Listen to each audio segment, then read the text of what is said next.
Tonight we're dusting off the Instant Pot to make carnitas. If y'all don't know what an Instant Pot is, it's basically an electric pressure cooker.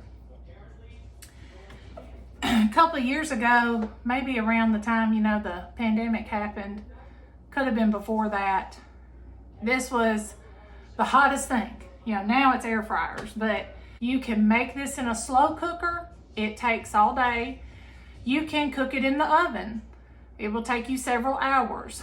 This is still going to take some time because your pressure cooker has to come up to pressure and do all that. But it's not going to take as long as the other methods. So I'm going to show you guys how to make carnitas in the Instant Pot. If you don't have one and you are looking to check one out, I will put a link down in the comment section for the Instant Pot, which is, I got mine from Amazon years ago, and it's an 8-quart, and it's still going strong. We've dropped it a couple of times, and it's still going strong.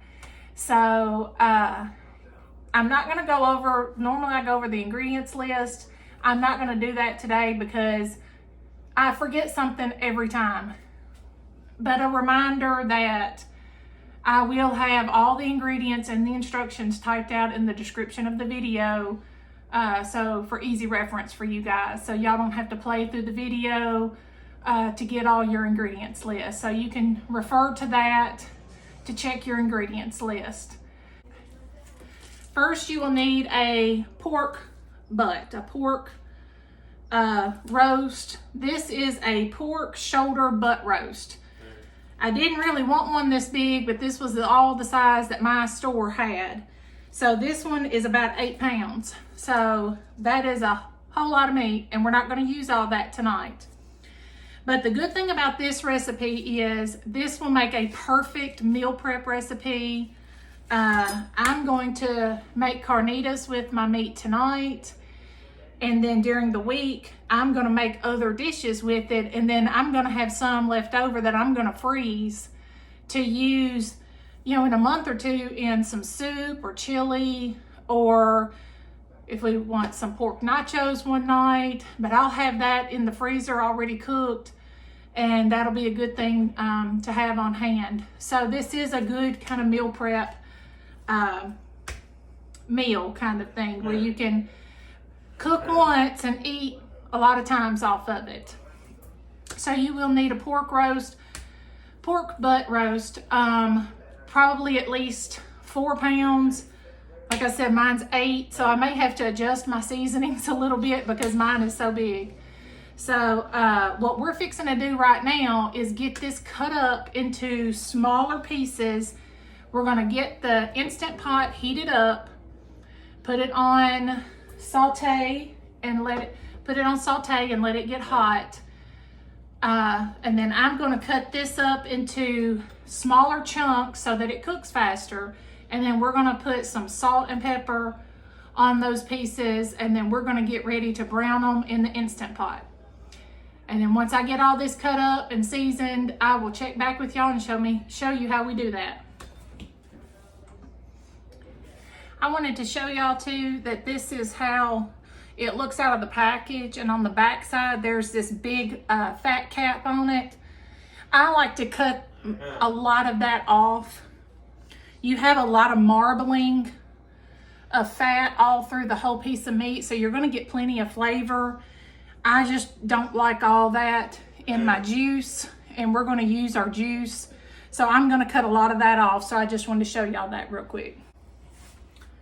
Okay guys, I've cut off a lot of that fat cap. Just wanted to show y'all what it looked like. I still left some of the fat on, but that's what it looks like, mostly cut off. So let me cut this up in big chunks, and then we're going to get it sauteing in the Instant Pot.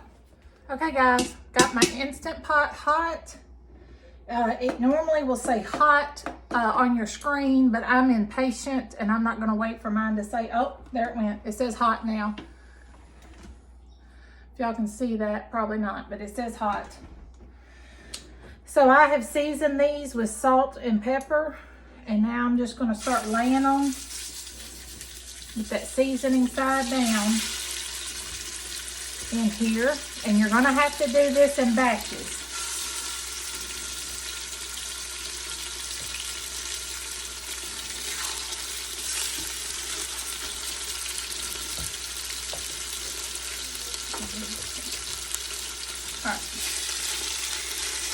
All right, so I'm gonna let those start browning, and then I'm gonna season the other side of them. I don't wanna put too much salt in it because our broth will have some salt in it, so I don't wanna get it too salty. All right, so we're gonna let those go until they get brown. Just get a little bit, we're not trying to cook them. We're just trying to get a little bit of color on both sides of it, just to add some flavor. You can skip this step, but I like doing it because it is a little time consuming when you have so much meat and you're trying to brown each piece. So I'm gonna let this go and get some color on it, and then we'll check back once I've got it all browned up and show you what's next. Okay, I've browned all my meat and show y'all what the bottom of that looks like. All that means flavor. So now we're gonna start pouring in our sauce. So here I have a cup of broth. I made my broth with a teaspoon of chicken bouillon and a half a teaspoon of tomato bouillon. You can just do plain chicken broth, but we're gonna pour this in and we're gonna scrape all those bits off the bottom.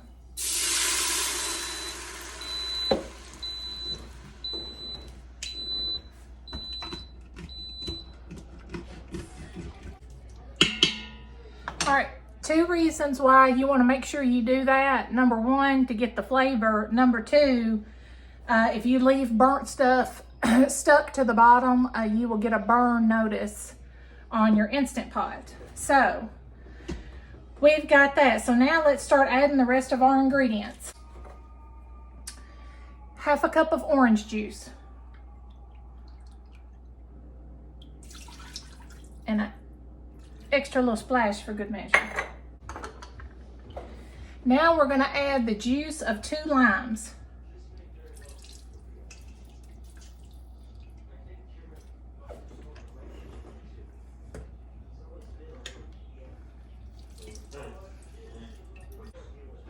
You're gonna need garlic. You can do fresh, you can do the jar garlic like I'm doing. As much or as little as your heart's content. A tablespoon of cumin. Half a tablespoon of coriander.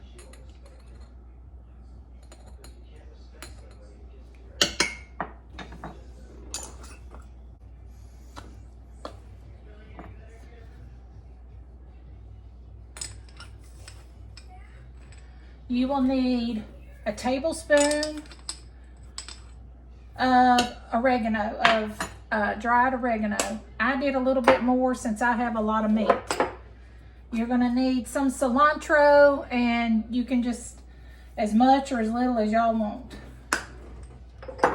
You stir this around.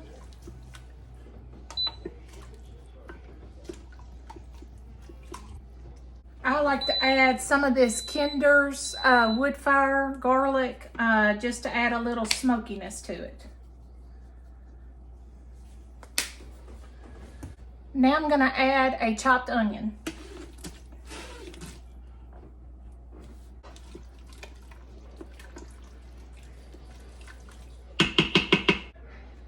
And now we're gonna add back all the meat that we browned. A trick on browning meat in the Instant Pot, if you go to turn it and it's sticking, that means you haven't cooked it long enough. Let it go until it gets that nice brown on it, and it will release from the bottom of the pan. So now we're gonna add all of our meat back along with the juice.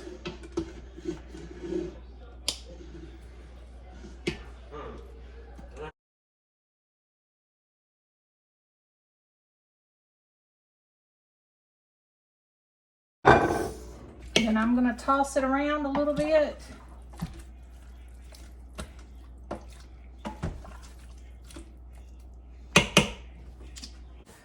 All right, y'all, since I have like double the amount of meat that I normally have, I am gonna go ahead and adjust my liquid a little bit, and I'm gonna go ahead and add a little more broth and orange juice.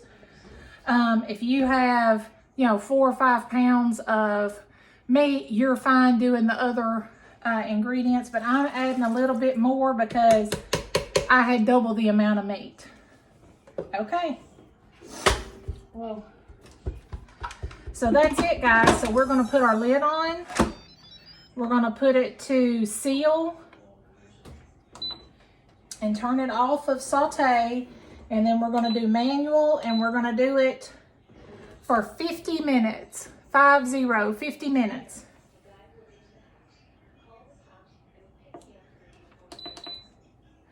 All right, so we're gonna let that do its thing. So now you've got time to go do other stuff, get your sides together that you're gonna have with your carnitas.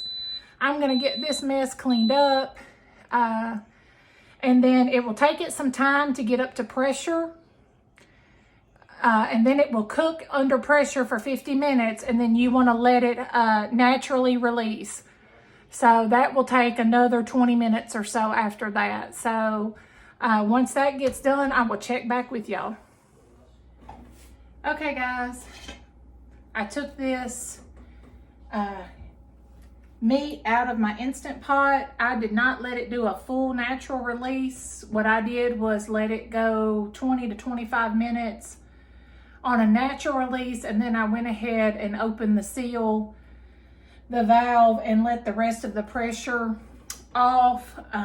And I want to show y'all how easy it is for this meat to break up, how tender it is. Do y'all see that? Do y'all see how that, I'm just poking it, and that meat is so tender. So now what we're doing is I've got this on a cookie sheet, and what I'm doing is breaking up the meat, kind of shredding it up. I'm gonna go through and pick out some of the fatty parts because I don't like those. I'm gonna go through and pick those out, and then we're gonna put it under the broiler because Carnitas has those little crispy bits on it. So what I'm gonna do is shred this up, and then we're gonna ladle some of the juice on it just a little bit and put it under the broiler to crisp up some of those edges. So I'm gonna finish shredding this up, picking out the fat, and then I'll show you how we do it in just a minute. Okay, guys, I've got my meat all shredded up, and I've picked through some of the real fatty pieces that I didn't want. So I've got that all shredded up on my pan. Oh, there's another little piece of fat I missed. All right. Okay, so now, oh, and I wanted to tell y'all, this is not all of my meat. I still have quite a bit of meat in my Instant Pot. But this is all I'm cooking for now because this will go for tonight, and for the casserole I'm gonna make with it tomorrow night, which will go for a couple of days. So, thank you. So now what we're gonna do is take this delicious juice that we cooked these carnitas in, and we're just gonna drizzle a little bit over, whoop, try not to make a mess, over this meat, just a little bit, not a lot. And we're gonna repeat this process several times. So I'm gonna put this in the oven under my broiler on high for a few minutes. When I start seeing some of the ends crisp up, I'm gonna take it out, stir it around, put a little bit more of the juice on it, and then stick it back in there. And we're gonna do that maybe 3 times until it's the crispiness that I would like. So I'm gonna stick that in there, and I'll show you the end result in just a minute. Okay, guys, this is how they turned out. Can you see the crispy bits on that? Well, this pan's hot.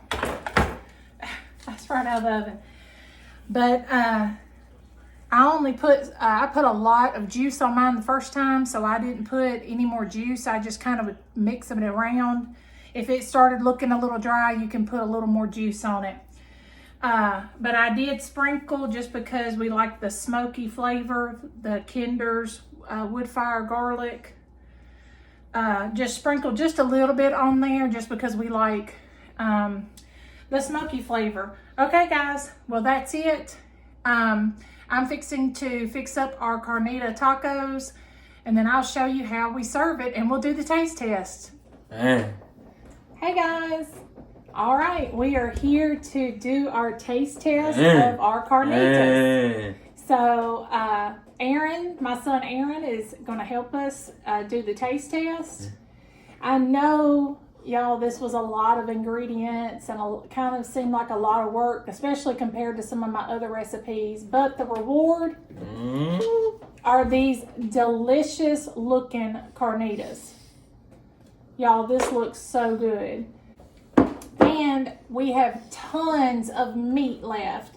So like I said, I'm going to make a casserole tomorrow night with it, with some of my meat. And that will go take us, 2 or 3 more nights. Then I'm going to put, my husband may even use some of it to put barbecue sauce on it and take sandwiches for work. And then the rest of it, I'm going to put in the freezer. And we'll have this delicious seasoned cooked pork meat that I can add to chili this fall, or soups, or just pull it out and make some carnitas, or pull it out and make some barbecue sandwiches. So it is a lot, but you do get a big reward for your hard work. So to tell you how we served them, I've got the meat on the bottom. I took corn tortillas and just charred them a little bit in a dry skillet. Then I laid the meat on there, and then we keep it simple with the carnitas. So we've got some pickled red onions. You can do those yourself, but we bought the jar today. I've got some crumbled up queso fresco cheese. I think that's what it's called, queso fresco cheese. We've got some fresh cilantro. And we have some avocado. Aaron doesn't have avocado on his. He's not a big fan of it, but I have it on mine. I know. And now we're going to squeeze a little bit of fresh lime juice on it, and then we'll be ready. All right, Aaron, you ready? Put a little lime juice on it. I know. Look, I'm going to put a little lime juice on mine. You didn't get the one that's got the lime, Aaron. Here you go. Let me help you. All right, can you pick it up and eat that? Here we go.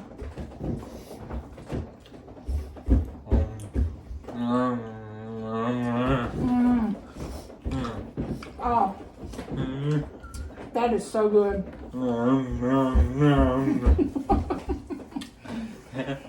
My son definitely loves it. We got several gnomes out of that. You get the little bit of the crispy where we charred the carnitas. That meat has a lot of flavor from all those ingredients we cooked them in, that juice we cooked it in. I know. You can reserve that juice, put it in a jar. And when you reheat your meat, you can always use some of that to reheat it. But these turned out delicious. Do you like them? Do you like them? Can you tell me if you like them? Can you tell me with your talker? Okay. We don't want to use the talker tonight, and that's okay. He gave me all those nums, and I know that means he liked it. So, hope y'all try it. Let me know if you do. Again, the recipe and ingredients and everything will be typed out in the description of this video on the YouTube channel. If you're watching this on another format, just click over to the YouTube and get the recipe out of the description there. So thank you guys for tuning in, and we will see you guys later. Bye.